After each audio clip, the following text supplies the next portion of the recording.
Assalamualaikum warahmatullahi wabarakatuh. Sebelum pembelajaran kita mulai, mari terlebih dahulu membaca surat Al-Fatihah. Semoga ilmu kita bisa bermanfaat. Al-Fatihah. Di sini saya akan menjelaskan tentang perpajakan negara dan perpajakan daerah. Jenis-jenis perpajakan yaitu ada dua. Yang pertama, perpajakan negara atau perpajakan pusat, dan yang kedua, perpajakan daerah. Pajak negara atau pusat yaitu pajak yang administrasi pemungutannya diselenggarakan oleh pemerintahan pusat. Jenis-jenis pajak yang dipungut oleh pemerintah pusat. Yang pertama yaitu pajak penghasilan atau PPh. Pajak penghasilan adalah pajak yang dibebankan pada penghasilan perorangan, perusahaan, atau badan hukum lainnya.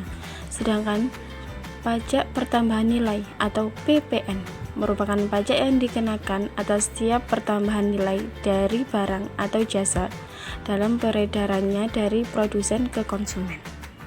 Yang ketiga yaitu Bea Materai atau BM, yaitu pajak yang dikenakan atas dokumen-dokumen seperti surat perjanjian, akta notaris, kwitansi pembayaran, surat berharga, di mana dokumen tersebut membuat jumlah uang atau nominal di atas jumlah tertentu sesuai dengan ketentuan perpajakan.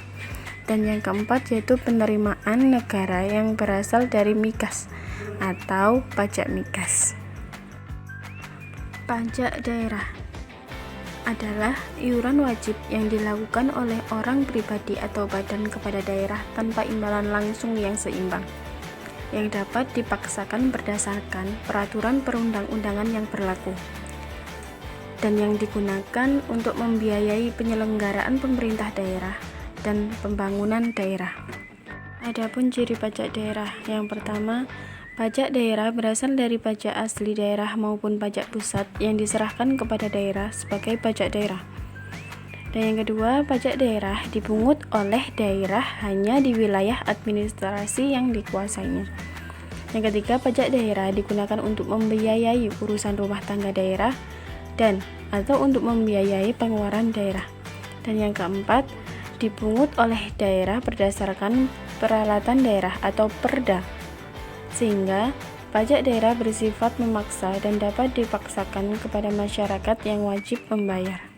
Lingkup pajak daerah.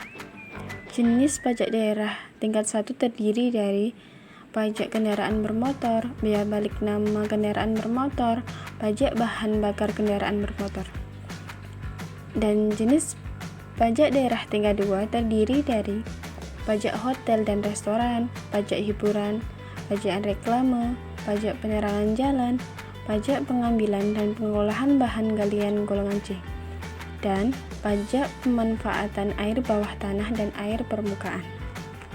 Retribusi daerah berdasarkan Undang-Undang Nomor 28 Tahun 2009.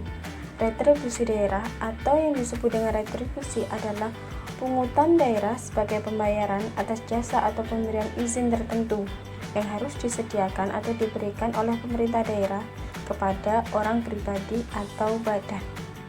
Ciri-ciri retribusi daerah, yang pertama, retribusi dipungut oleh pemerintah daerah. Yang kedua, dalam pungutan terdapat paksaan secara ekonomis.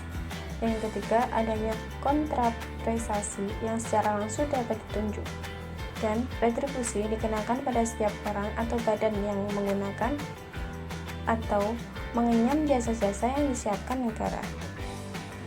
Retribusi daerah digolongkan dalam 3 kelompok retribusi.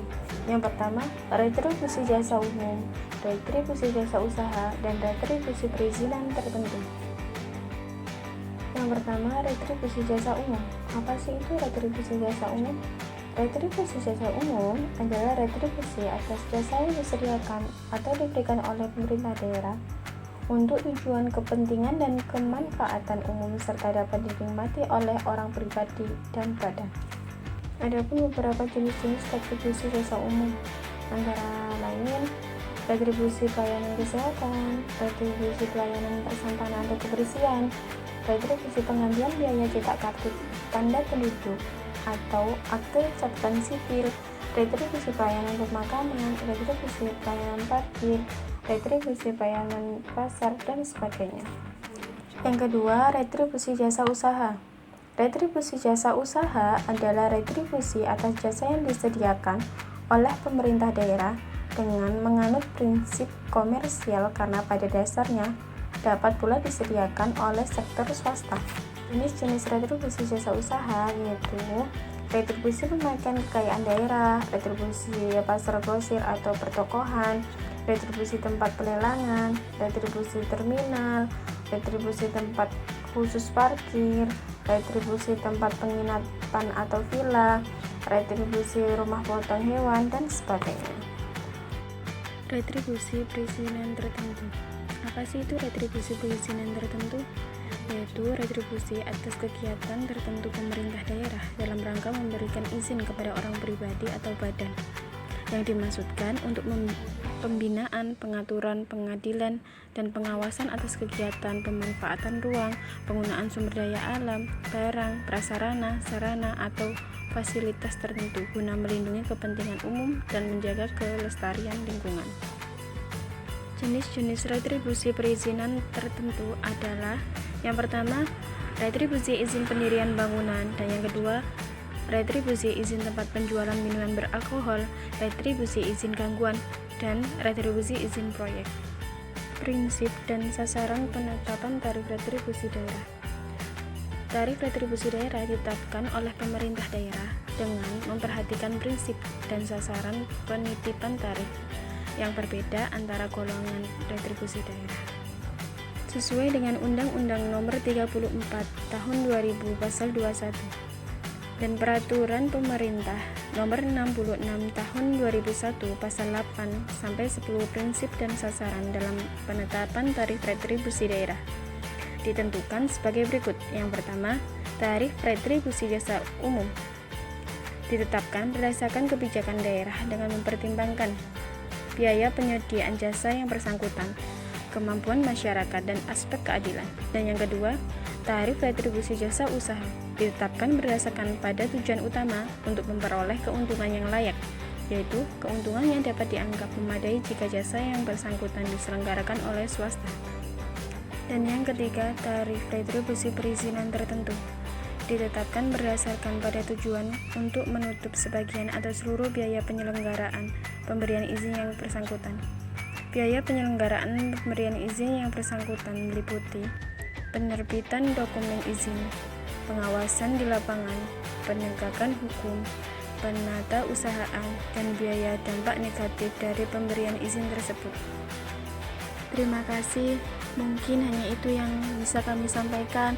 Kami berharap presentasi yang kami berikan dapat bermanfaat bagi kita semua. Jika kami merasa ada kekurangan dan kesalahan, kami minta maaf, karena kesempurnaan hanya milik Allah Subhanahu wa Ta'ala. Sekian dari kami. Wassalamualaikum warahmatullahi wabarakatuh.